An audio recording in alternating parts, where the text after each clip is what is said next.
So guys, we're back with the 2010 Pathfinder. The other complaint the customer had is the AC don't work. I haven't tried it yet. I went into the HVAC and we'll see what we can bring up here. Oh, come on. Do I have to back out?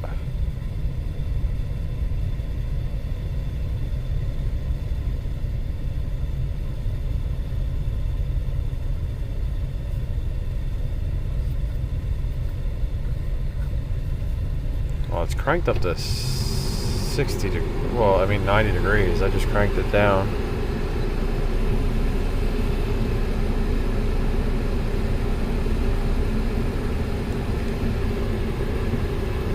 It's definitely warm coming out of the vents. Is this not going to load now? Because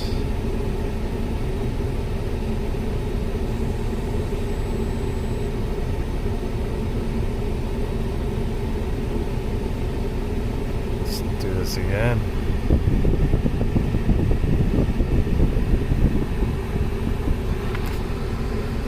It feels slightly cooler coming out of the center vents than it does out this one over here.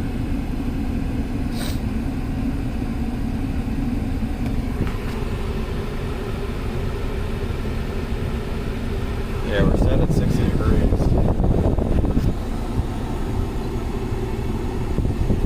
Well, Scantel's taking forever to load. Let's go check, see if our fan's on while this is doing whatever it's doing. It's definitely cooler in the shop than it is out in there. Let's see if our fan... Oh, I think our fan's driven by the belt. Yeah, it doesn't look like it has an electric fan at all. Just this one.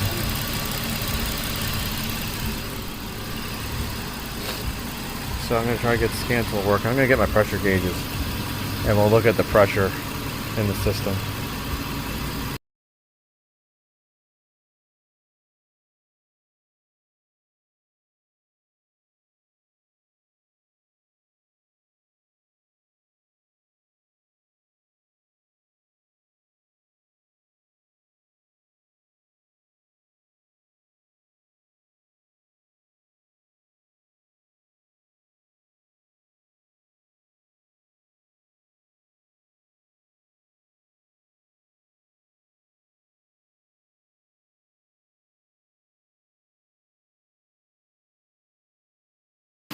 So here's our smart probe. This is the high side. There's our low side. I just have the temperature probes clamped on because I wanted to see how hot it was on both those sides. But if we look down here at the compressor, there you go. You guys can see it's not turning. So I'm going to bring up a diagram for the compressor. I think the connector is right there.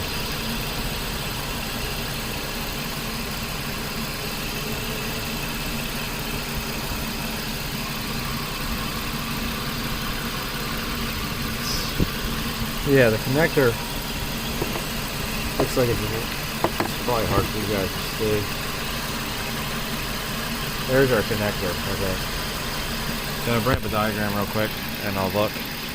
And if that's our connector, we'll see if we can turn it on or see if it's being controlled. Let's see. Evaporator temperature is 89 degrees. So, let me get a wiring diagram real quick. Okay guys, so it looks like the AC compressor has this yellow wire that comes up and it goes to this AC relay right here with fuse 42 to 10 amps. So I'm going to go look for this real quick and then we'll go from there. Okay guys, so it says right here AC clutch. It's pin F8, well, fuse F8, which is right here. We have power on both sides. So I'm going to go to the relay now. Got to figure out which one's the relay.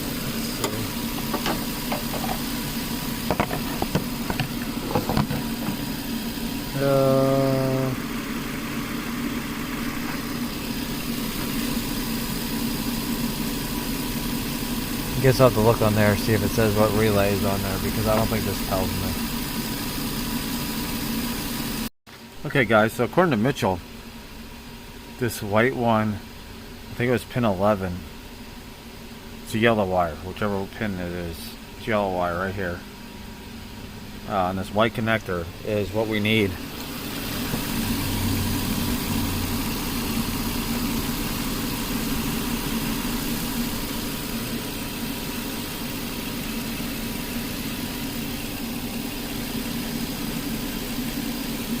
Don't know.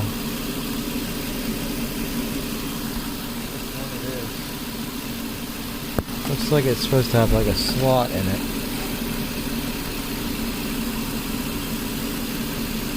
But I did find in scan data right here, it does say the AC is commanded on and the relay is on.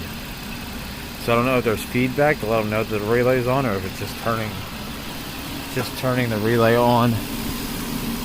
But we're gonna have to find this yellow wire. I'll have to go back to the diagram, see which one it was, but I know it's yellow. But both of these connectors look similar. I actually think it might be this one, because there's an open wire right here, and I think we're just looking at it upside down. I think we're supposed to look at it this way, and then that would be pin 11 right here. Yeah guys, it's pin 11, so pretty sure that's it. So we're gonna hook the test light up. I have it here from when I checked the fuse. Let's see if this lights up. Okay, so it does light up. So this is supposed to feed our AC compressor clutch. So what I'm gonna do is I'm gonna get a light bulb.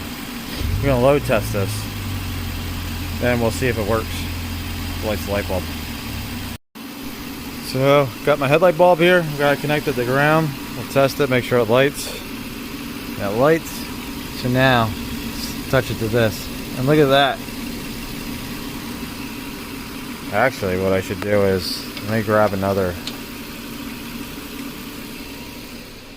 lead here. Actually, you know what? I'll just grab an alligator clamp out of my case.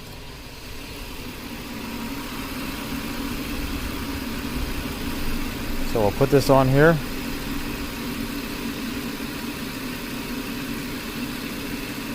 And then we'll see if the car can actually control this. Let's see. We'll just let that sit there real quick. We'll see if it shuts off with our AC and turns on. I don't know if you guys can see it. Oh, it went off. Look at that. Let's turn the AC back on. Look at that.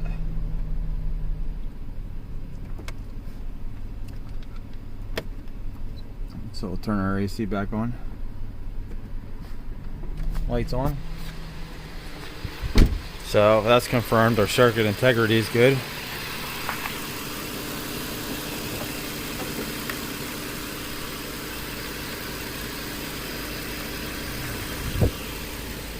Okay, so we'll set this down.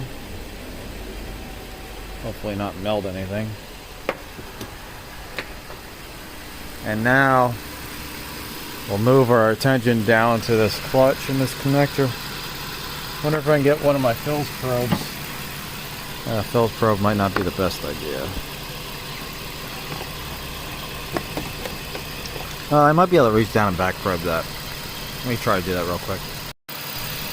So guys, got my lead connected into the connector. Right there, back probe. And gotta come up here to the light bulb. So, let's see, can we clamp this together without destroying my lead on the fan? There we go.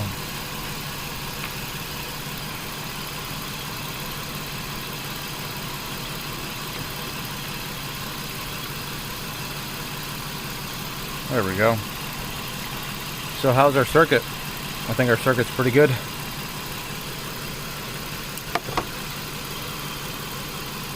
So the only thing we have to check is the ground.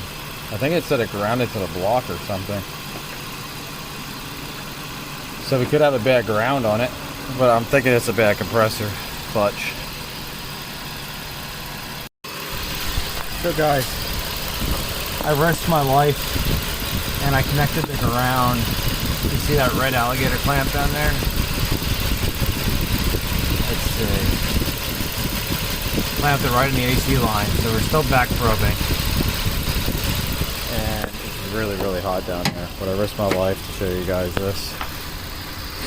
So it looks like it grounds through the case of the alternator, so if I touch this on here, lights. So everything is good going to the compressor, so unless that little bit of wire is damaged after the compressor, and even if it was damaged after the compressor, I'd still be replacing the clutch. So I'm going to see how much a clutch is. We'll replace the clutch and we'll go from there. But we proved what it's not. It's not power issue going down there. The relay's working. The car's not disabling it. And we have Freon in the AC system. So some people might say like checking the pressure might be a waste of time if you got good power going down there. But do you really want to fix an AC system if there's no charge in it? Like, it could still be low. It could also be overcharged. It could have air in it. Who knows? I don't have an identifier. But we do know that it is holding pressure. And it's been holding pressure for a few days because the car's been here for a few days. So, let you know what we decide.